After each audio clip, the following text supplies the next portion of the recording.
as campaigns pour money into candidates in positive and negative ways. You're left to decide who you want in the state capitol, who you send to Washington, and who will represent you in local offices across the state.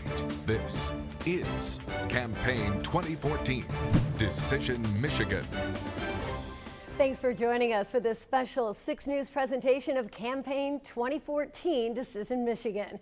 I'm Sherry Jones, and tonight we're joined by our political team to bring you in-depth analysis on the candidates, issues, and local millages that you'll be seeing on your ballot in just a few days.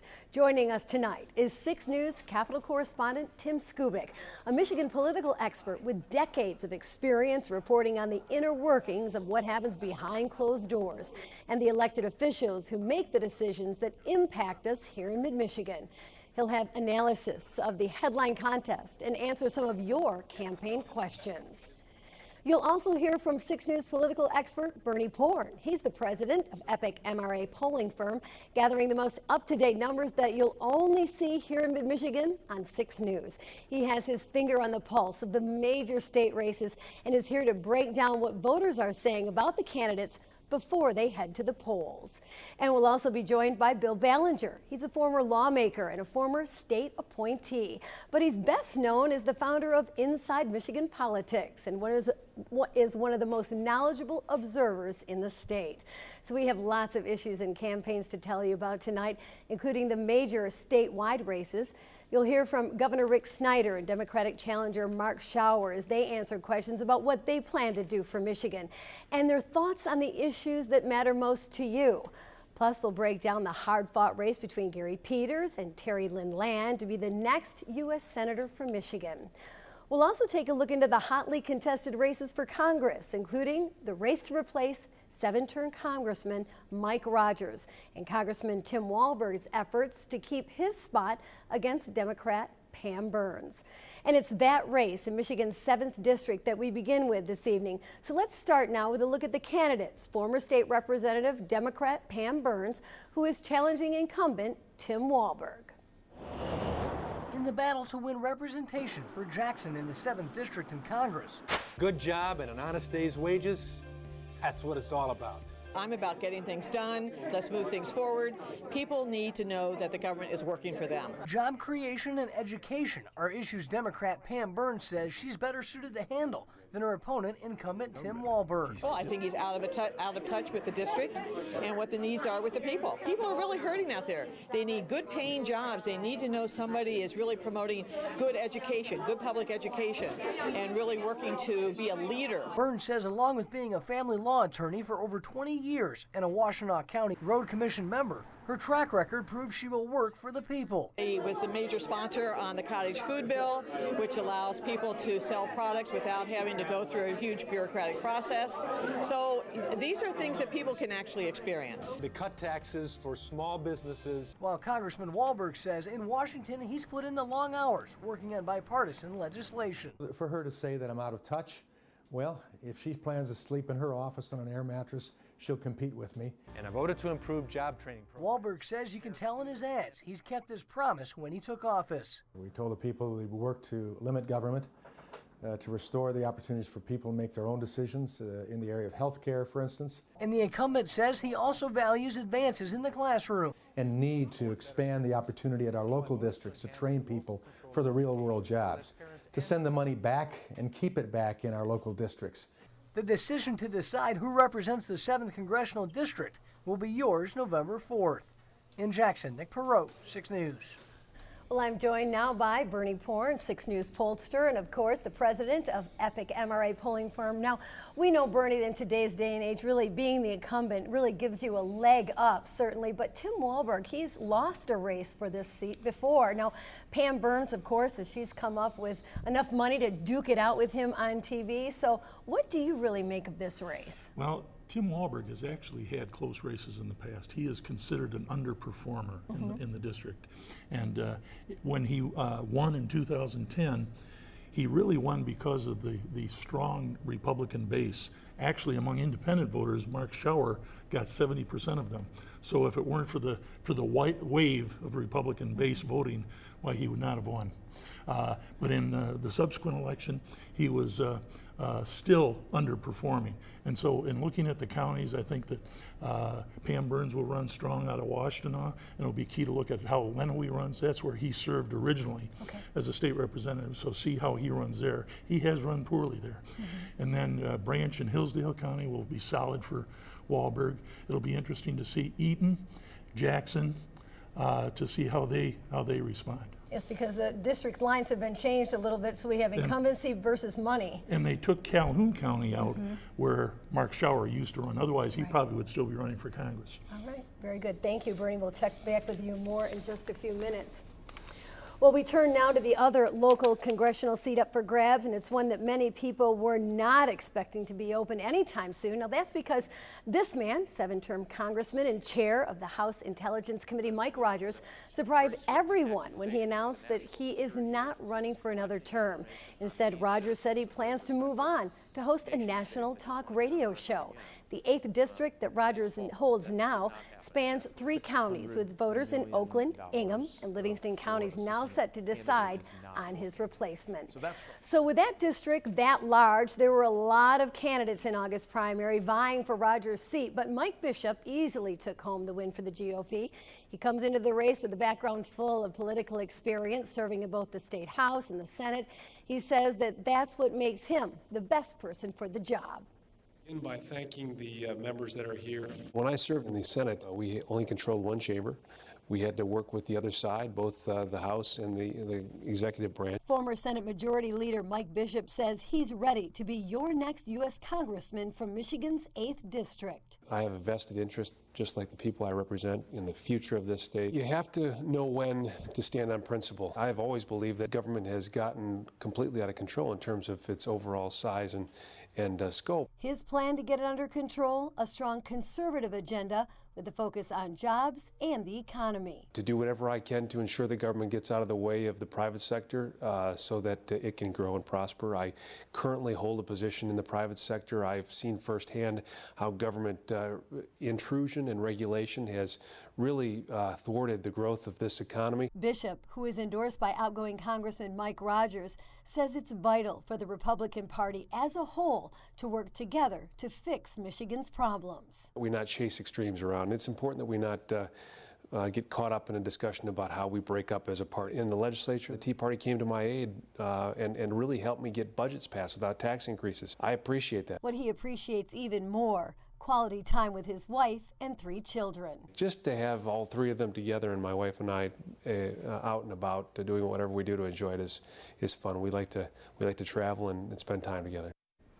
The Democratic challenger for Rogers' seat is Ingham County Treasurer Eric Schertzing. He says he's a candidate with a track record of success at the county level, and he hopes that will take him to the next level.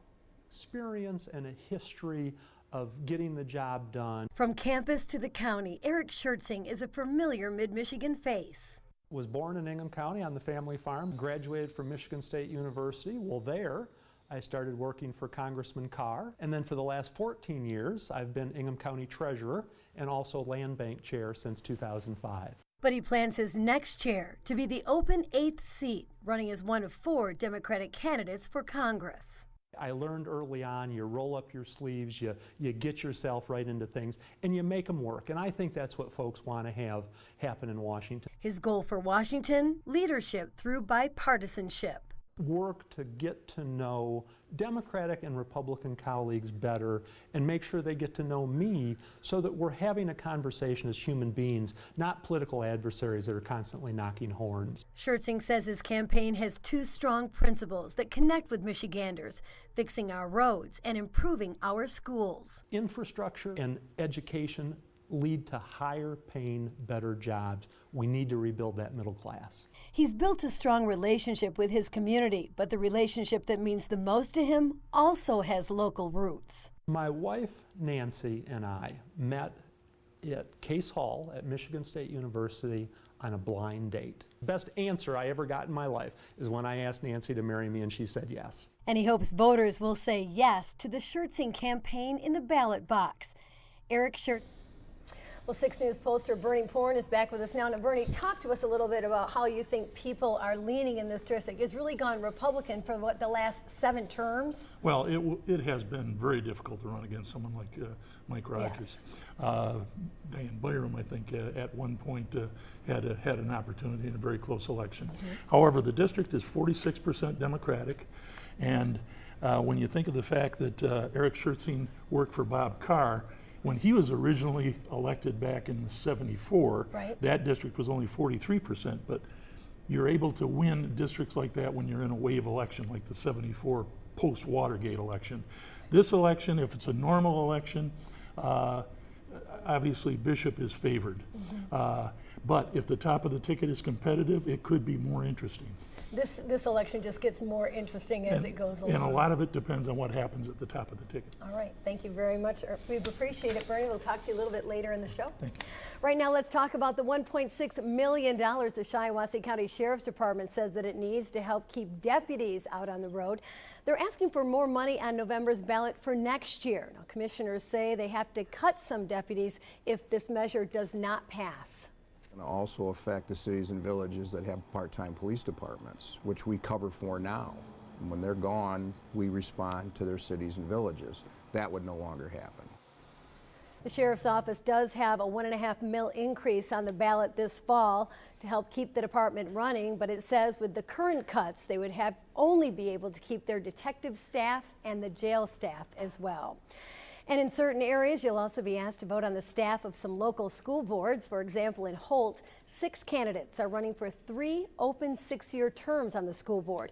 You'll remember back in January when a big controversy started in Holt after the school board voted to restructure some schools, sending the freshmen to a building with sophomores and juniors and then moving the seniors to their own building. There are also 4 other candidates running to fill a spot for a partial term on the board. That term runs through 2018.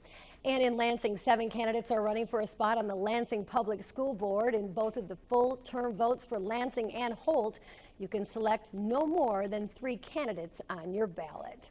Well, coming up next, we're going to dive into the race for Carl Levin's U.S. Senate seat with a look at the race between Democrats Gary Peters and Republican Terry Lynn Land. And we'll break down the campaigns with Tim Skubic. Stay with us. Campaign 2014 Decision Michigan will be right back. Welcome back to our special presentation of Campaign 2014 Decision Michigan. There are 2 marquee statewide races this year. We're going to start with the race for retiring Senator Carl Levin's long-held seat in the U.S. Senate. Terry Lynn Land hopes to flip the seat from Democrat to Republican, and she's hoping her long history and solid name recognition here in Michigan will help make that happen. Land got her start in office when voters in West Michigan made her the Kent County Clerk. She has also represented her party as one of Michigan's representatives to the Republican National Committee. But Land is best known for already having served in statewide office. That's after the 2 terms she spent as Secretary of State. Here's Norm Stanglin now with what Land hopes to accomplish if she moves from Michigan to Washington. Terry Lynn Land says when Carl Levin announced he wouldn't be seeking another term for the office he's held on Capitol Hill since 1979, she felt Washington was broken and that it was trying to break Michigan. So she decided to put her name in the ring and receive the Republican Party's nomination for the race. However, her numbers against her opponent have been slipping in recent polls, and some media outlets had a difficult time reaching her in the latter stages of the campaign. She says they knew it would be a close race and still regards herself as the person for the job. You know, I've been involved with government service for a long time as county clerk and also as Secretary of State, and more over time, people become independents, less identify themselves with one party or the other. That's why it's so important to get out and talk to the voters. She's also taken hits on the funding for her campaign, with the opposition citing questions on how much of her own money is involved and the deep pockets of some of her other contributors. She attributes that to her opponent's out-of-state organizers. My opponent has Tom Steyer, who's out of California, a liberal extremist who really wants to make the decision for Michigan voters. And I think that's just wrong, and you know, his ads are not correct. Domestically, Land sees a strong economy, good Michigan jobs, and the safety and security at home as the main topics. Internationally, she feels failures of the Obama administration have put us in a bad position combating ISIS. Our president has failed in his policies, creating the situation we have now in Iraq. He did not sign the Status of Forces Agreement, making sure that we had troops there to help the Iraqis protect their country. And so now he needs to come up with a clear and concise plan that's long-term to deal with ISIS. Land says she supports the ongoing airstrikes against ISIS and wants to see allies trained to combat ISIS. Her Democratic challenger, former 9th District State Representative Gary Peters, is enjoying a double-digit lead in recent polls. Peters spoke to 6 News about what he says are the issues that he would fight for in Washington. Peters spent more than 20 years working as a businessman and financial advisor. He also served the country in the Naval Reserves. He spent time in the Persian Gulf and re-enlisted after the attacks of September 11th. If he wins the seat, he will be familiar with Washington. Peters has represented Detroit, Pontiac, Southfield, and other cities in the House of Representatives since 2008. Norm Stanglin tells us what Peters hopes to accomplish if he moves to the upper house of Congress. As Republicans try to build their momentum to put one of theirs in a seat held by a Democrat for 30 years from Michigan, recent polls indicate that's an uphill battle in this state. Gary Peters has served in the U.S. House, the Michigan legislature, and was Michigan's lottery commissioner during much of the Granholm administration. When Senator Carl Levin decided to retire, Peters said he saw the need for what he feels are common-sense problem solvers working to find the middle ground in Washington. As a congressman, Peters says he saw the frustration of constituents and knows people aren't happy with Congress. But is Washington listening? We've got to come together. We've got to find that middle ground. There are a lot of folks that I serve with who are very ideological. I mean, they believe that they possess the ultimate truth. At home, Peters, as well as his opponent Terry Lynn Land, see the economy, jobs, and security as the prime issues. My number one priority is jobs and the economy. Michigan still lags behind the rest of the national economy. I was intimately involved in the auto rescue, which was absolutely critical for us here in the state. It would have been catastrophic had we not had that. And from a global perspective, the unrest created by IS is something that Peters feels needs to be confronted head-on, but not with U.S. ground troops. I don't support U.S. ground troops on the ground. I do not support that. I do support the airstrikes that are being conducted now against ISIS. It is certainly very important to grade their ability to operate and hopefully have them pull back from the ground that they have taken. There are 3 other candidates in the Michigan Senate race. Jim Follner of Berkeley, who is running on the Libertarian ticket. Chris Wamoff of Kalamazoo running as the Green Party candidate, and Richard Matkin from Hazel Park, the U.S. Taxpayers Party, who did not return our messages or provide a photo. That was Norm Stanglin reporting. Thank you, Norm. Turning back now to one of the big local races, a big ticket item on the agenda in Ingham County. Supporters hope to rake in between $18 and $20 million over the next 6 years to keep up local parks. That is, if voters approve a tax increase. But as Nick Perot explains, the proposal is anything but a done deal. From strolling through the park with a friend to outdoor fun, Ingham County is asking you to pay more to keep those services up to par. Whether it's construction of new trails, maintaining old trails, connecting existing trails. So there's a lot of possibilities. Possibilities that Parks Director Willis Bennett says could be used throughout the county. In the first year, it produced $3.2 million for park improvements. It's a very worthy investment. Paul Downs says it's an easy yes vote from him. Parks are an awesome asset to the community. It's just an awesome thing to get your family off their video games and out into the woods and have a great time. Come on, buddy. John Mason and his dog visit this park 3 times a week, and he says he doesn't mind pulling more money out of his pocket. Parks here in Ingham County are one of our greatest resources, and if it's going to cost me a little extra money to keep it maintained and as nice as I've become accustomed to, then I'm absolutely ready to spend it. Well, we caught up with one homeowner here throughout Ingham County that says if he doesn't know where his money's going, he can't vote yes for this millage. There's nothing set up at all, and until they can set it up, I can't see giving them that much money. The half-mil increase would amount to about $50 a year for a house valued at $100,000.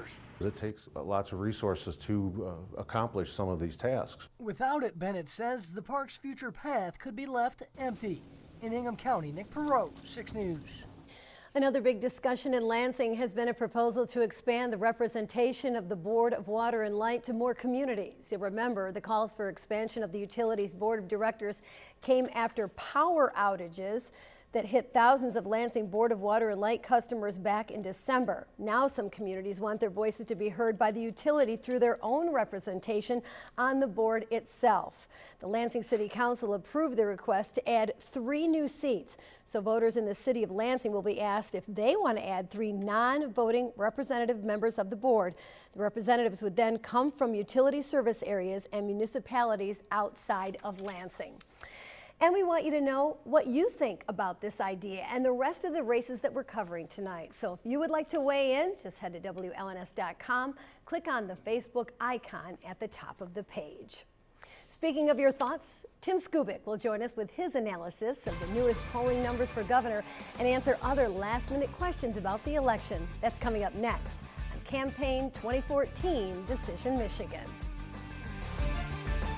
Welcome back. I'm joined once again by 6 News Capitol correspondent Tim Skubic. Tim, of course, we have plenty of questions for you, so let's get right to it. Lay them on me. What has surprised you most about the campaign for governor? That this thing is as close as it is. 6 months ago, had you and I had this conversation, I said, this is a slam dunk for Mr. Snyder. He's the incumbent. Incumbents don't lose in Michigan. We have a rich history of that, and here we are going into this election in a statistical dead heat. TC, it's too close to call. You know, when we're talking about that, we have a lot of undecideds, and that plays into that, don't you think? Well, it does. We've got about 9% of the people, I don't know where they've been. Okay, maybe they've been in Ohio for 6 weeks. Okay, have not been following this stuff. But we do have about 9%. But here's the interesting thing, Sherry. A good chunk of those people will end up not voting at all. So we may be talking about 5% that are still on the fence trying to decide between these two, and all of the commercials that have been spent in this last week, over $3 million aimed at 5% of the electorate. They will decide the outcome, but there's another factor at play here, and that's the absentee vote. Yes. This is part of the Democratic strategy. They've been pumping really hard to get people to vote early and vote often, if you'll pardon the expression, and that could be the determining factor in a close race, and this one is close. It certainly is. We're going to see a lot play out here in the next few hours. Now, let's talk about the keys to victory for Mark Schauer versus Governor Snyder. They are running 2 different campaigns. They are, because they're 2 different guys, okay? The governor, the consummate nerd, Schauer, the consummate politician. You would expect different campaigns, but in many respects, this has been an unfair fight for the governor because the Democrats have had a 3-year head start on their message. Their message has been the governor raised taxes on seniors and he took money away from education. That's the campaign in a nutshell. The question is, will it resonate with those voters? The latest polling data, and I was surprised by this, shows that the governor has narrowed the gap with senior voters. Mr. Schauer had a pretty hefty lead with seniors because of the pension tax, but now that has narrowed. His lead is down to about 3 points, which was in with the margin of error. The governor's message is clearly this: I've done what I said I would do. We are on the road to recovery. Just stick with me another 4 years, and we're going to get there. We'll see how this works out. All right, now finally, are the State House and Senate up for grabs this season? What do you think? Will the Republicans hold control going forward then? Good question. The state Senate will likely remain in the hands of the Republicans. They gerrymandered the districts so Republicans have an advantage. All right, so that's a done deal basically. The Democrats might pick up a seat or 2, but not enough to regain control. The Michigan House, on the other hand, is in play. The Democrats need to pick up 5 seats to get a tie, 6 to take control. That is doable, but again, there are only about maybe 15 or 16 districts that are really in play. A lot of money being spent. If the top of the ticket, Gary Peters, does well and Mark Schauer wins, maybe there's some coattails to drag some Republicans or Democrats into office. We don't know if that's going to happen, but the House is in play. At the end of the day, I think the Democrats do not get control, but I've been wrong before. As you know so well. Thank you very much for your insight. We really appreciate it. Thanks, Sharon. Good to talk to you. Tim.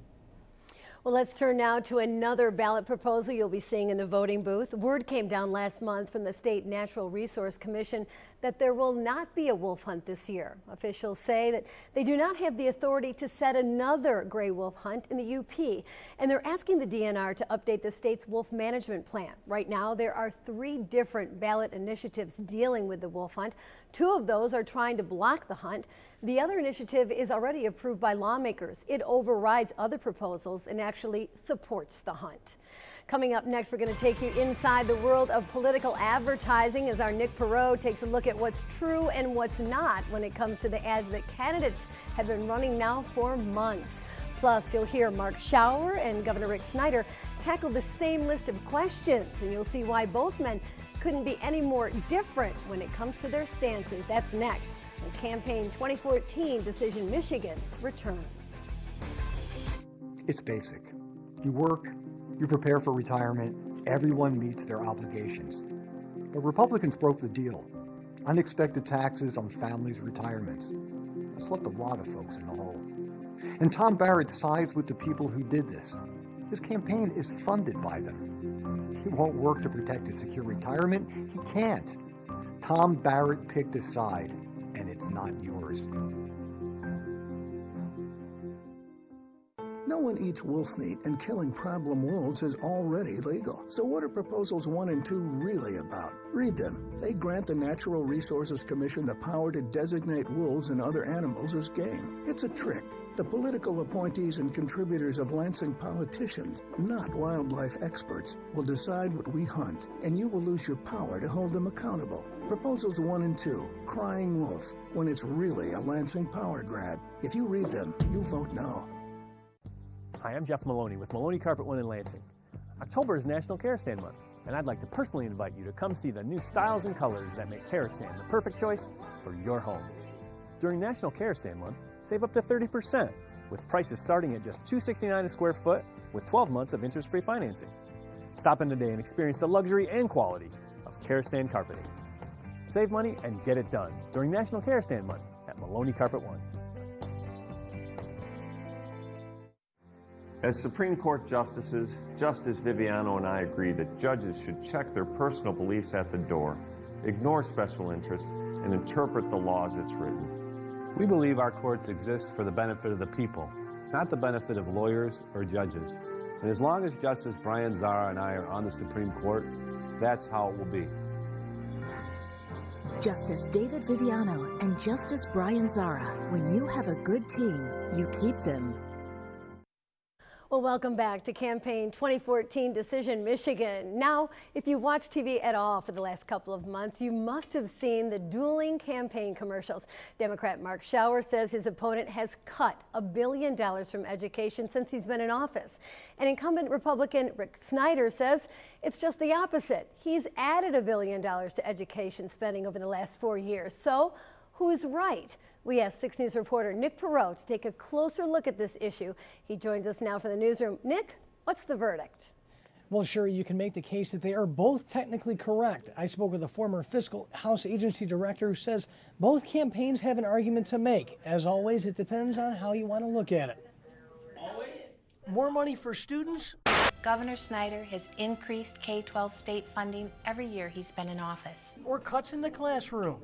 Reverse Governor Snyder's education cuts. Supporters for both Democrat Mark Schauer and Republican incumbent Rick Snyder say they're right. It's a fact that Governor Snyder cut $1 billion from our schools. They don't recognize that there's been an increase in performance bonuses to districts, in best practices. Both campaigns say they have info to support their statements. So which side is telling the truth? You can say that both of them are correct in what they're saying. Mitch Bean worked on Governor Snyder's first budget as the director of the House Fiscal Agency. In the governor's first budget, and each budget that he's proposed since then and has signed into law, has redirected about $400 million of school aid fund money into higher ed community colleges. Bean says that $400 million move, plus roughly $689 million in school aid revenue that was cut through a Snyder tax, puts you at that $1 billion number.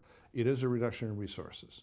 But Bean says Snyder's campaign is also accurate. There's $1 billion in state appropriations more for education. However, all the money doesn't go to schools. In the school aid bill, between 2011 and 2012, there were very significant changes in how it was structured. A change that put money aside for teacher pensions instead of the classroom. The new structure, Bean says, means some districts will actually see less money and others more. You can look at it 2 different ways, and both of them are correct in the ways you're looking at it. Now again, Sherry, there's still more debate over where that money is being spent. Schauer argues there's not enough in the classroom, where you heard Governor Snyder's side saying they've made improvements elsewhere. Sherry? All right, thank you, Nick. Well, we're joined now by Bill Ballinger, of course, founder of Inside Michigan Politics. Now, Bill, I know you've seen these ads. They've been running for months now, no avoiding them. But what have you seen so far from the Snyder campaign? I don't think the Snyder ads have been particularly strong all year long. I think now, in the final week, he's actually putting out some negative ads, which actually is probably a good thing for him, because I think he's socking Mark Schauer for the service tax hike in 2007, which was extremely unpopular. And the governor is not the kind of person who likes to personally attack his opponent, so he's laid off that approach and just talked positive most of the year. I don't think very effectively, and he's been on defense part of the time, defending himself against Mark Schauer's attacks.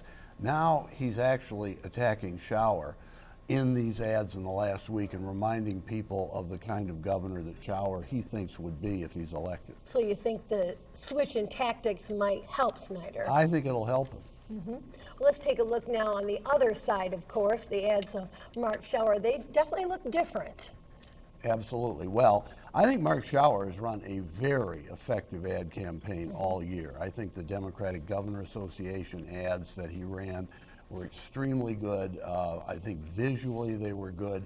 I think his attacks on Snyder, whether they're accurate on this $1 billion cut to K-12 education or not, have been effective. I mean, people have believed them, and they've gotten a lot of discussion and debate about issues that Snyder doesn't really want to be defending or talking about. He wants to talk about relentless positive action. That's what the governor likes to say, and talking about Michigan's recovery. He doesn't like to be defending things he's done against attacks by his opponent. And Schauer has been very effective in making sure that that's what the governor's been spending his time doing.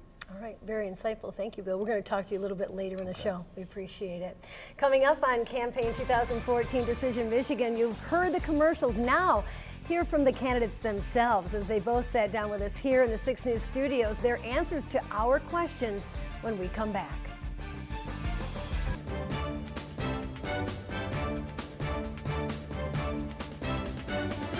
Welcome back. We're going to turn our attention now to what is arguably the biggest race in Michigan. The governor's race isn't just one of the most important, it is one of the closest.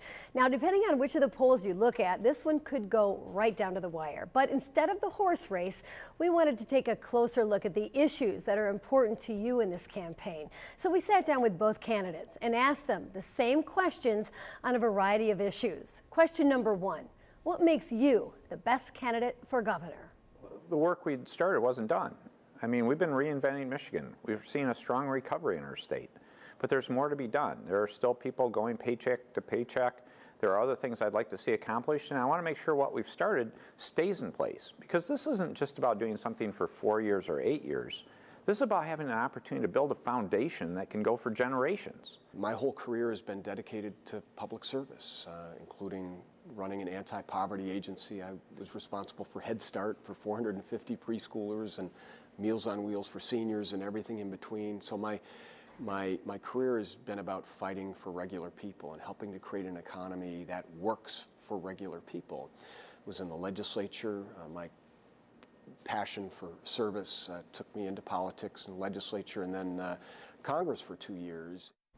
Well, it's always easy to look in the rearview mirror to see where we've been and where we are today, but we asked both Rick Snyder and Mark Schauer where they see the state in 2018, 4 years into the future. Continuing to be a much stronger state. If you look at the foundation we built and you say 2 or 3 priorities that I have for a second term that I think are critically important.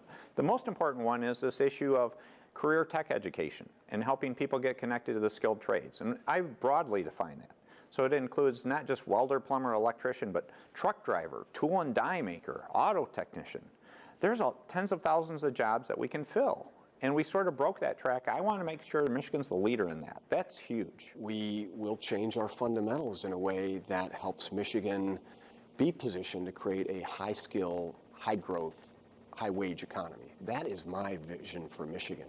You know, the fastest sector of job growth in Rick Snyder's economy are fast food jobs. I mean, that's not our Michigan. You know, when you take money out of people's pockets, like retirees, that were promised that pension or working families. Well, so now you've heard from both candidates, and you've certainly seen the candidates' ads on TV. But with less than 1 week now until Election Day, we wanted to know how the campaigns are conducting themselves off the air. So we asked our Krista Lamandola to check with the experts.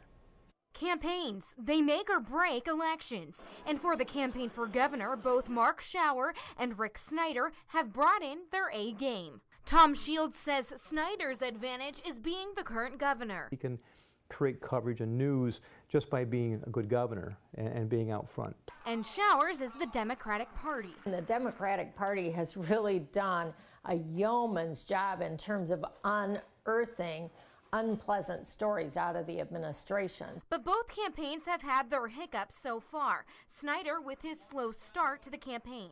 It took the Snyder campaign a long time to gear up. They weren't even on the air until after Labor Day. And Schauer with his failure to meet with the press after a public debate. If you promise the press you were going to talk to them, you should keep your promise and talk to them. But one card could shake things up. President Obama will be campaigning for Schauer this week in Michigan, a move that both analysts say is a risk. Ratings are, down in the 30s in this state, and the negatives are up in the 50s. He's not a very popular candidate at that time, but he's still popular with the Democrats. It's definitely a risk for your independent voters. Definitely a risk. Whether it's a risk for your Democratic voters, I don't think so much. But until it's time to vote, both analysts say the best thing candidates can do is stay steady and avoid big mistakes. In Lansing, Krista Lamandola, 6 News.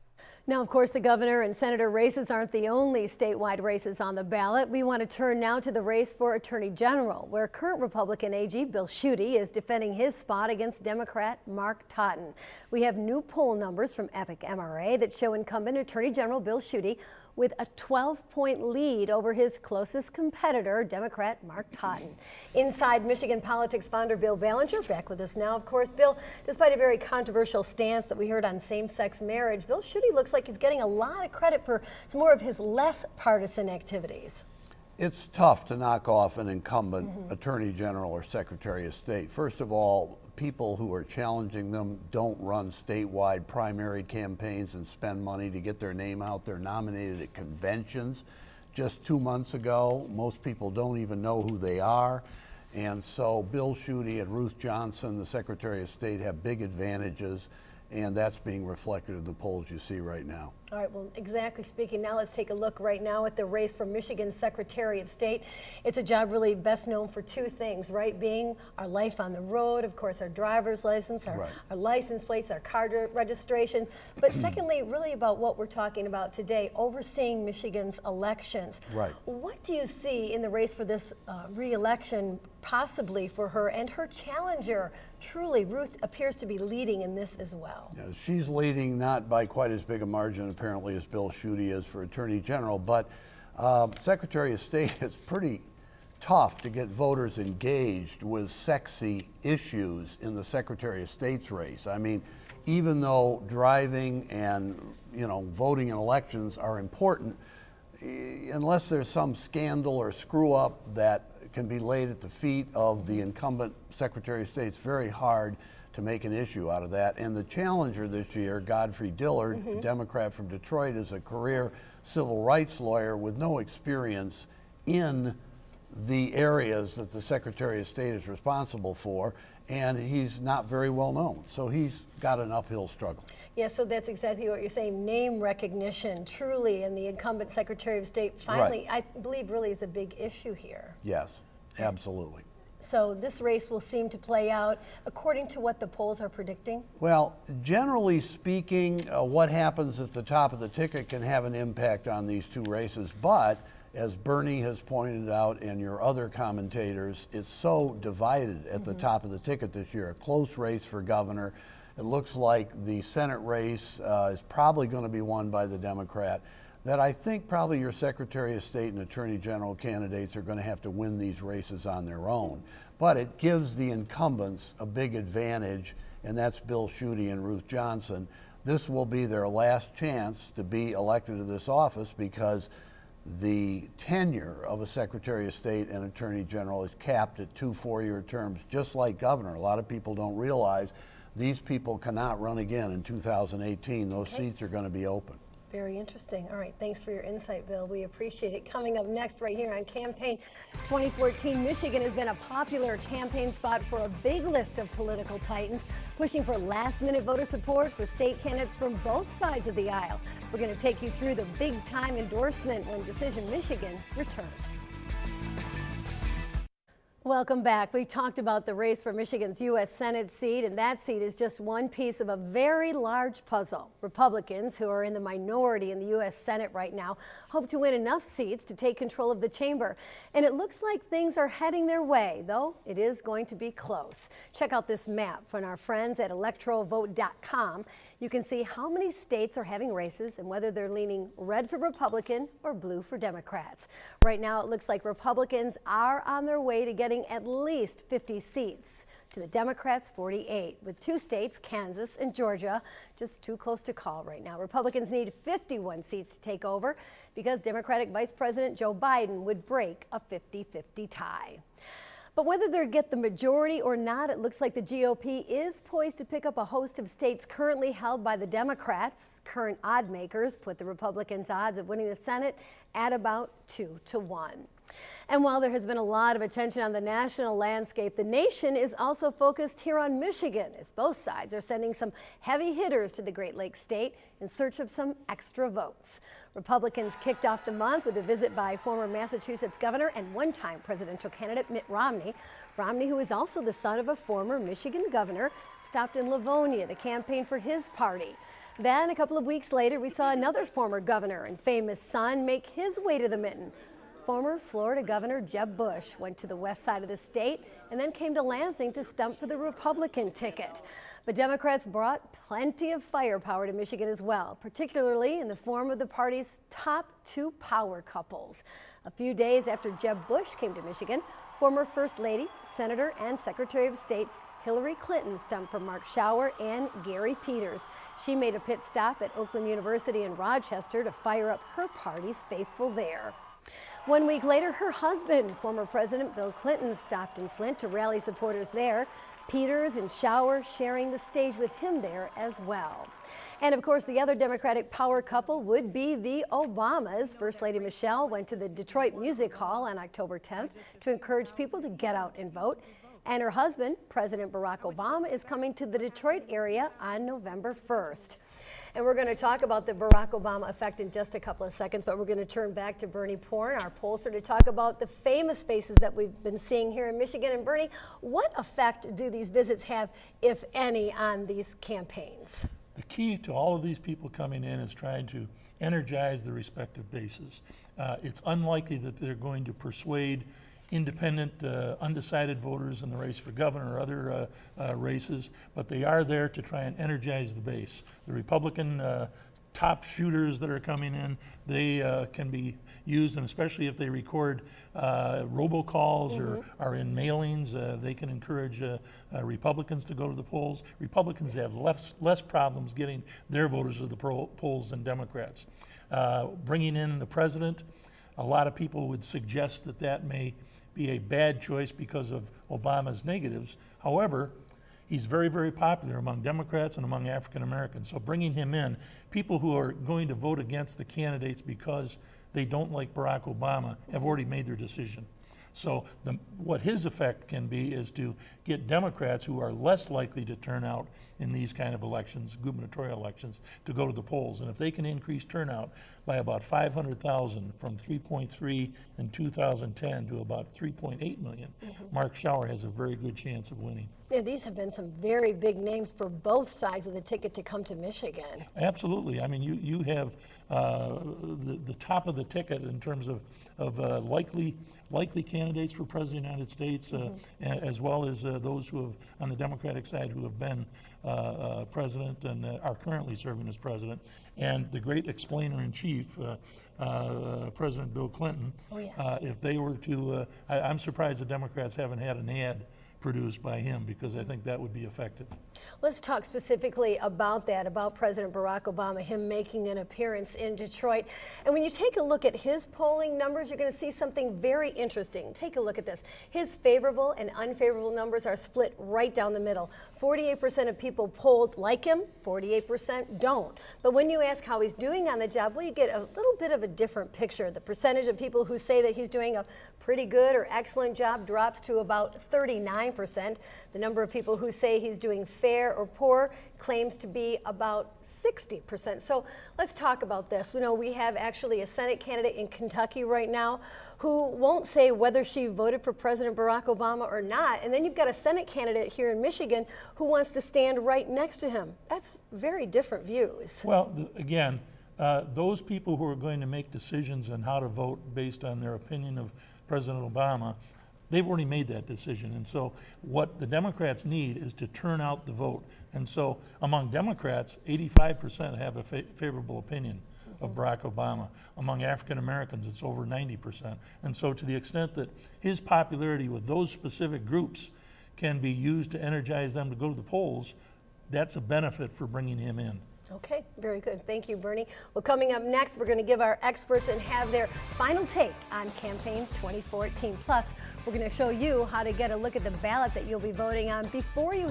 Well, we hope that you've enjoyed our special Campaign 2014 Decision Michigan. We're going to wrap up the show now with some final thoughts in just a minute. But first, if you're looking for more information before you head to the polls on Tuesday, we have got just the place for you. Head to our website, WLNS.com, and click on the Campaign 2014 icon at the top of the page. From there, you're going to actually find a page with all the major races, from the governor's race and the U.S. Senate race to your representatives in Congress to your representatives in Lansing. Not sure which races apply to you? All you have to do is click on the Voter Central section of the website, put in your information, and you can see what your very own ballot is going to look like on Election Day. Remember, we are always on and always free at WLNS.com. Well, I'm joined again by our political experts, Bernie Porn and, of course, Bill Ballinger. Right now, I want to get your final thoughts, both of you, on the election season. Bernie, let's start with you. What do you think has been the biggest surprise to you? What stands out the most in this election season? Well, just the closness of the race and the competitiveness, especially in fundraising between Schauer and Snyder, and the advertising messaging that they have been doing between the two of them. You saw the governor spring up to a lead after he started advertising following Labor Day, and now Schauer is back in the game in terms of his messaging. And so the fact that it's close.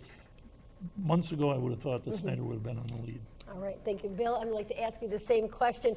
What really makes this campaign stand out the most to you? The question of whether this is going to be part of these waves we've seen in the past few years, 2000, 2006 and 8 for the Democrats, 2010 for the Republicans.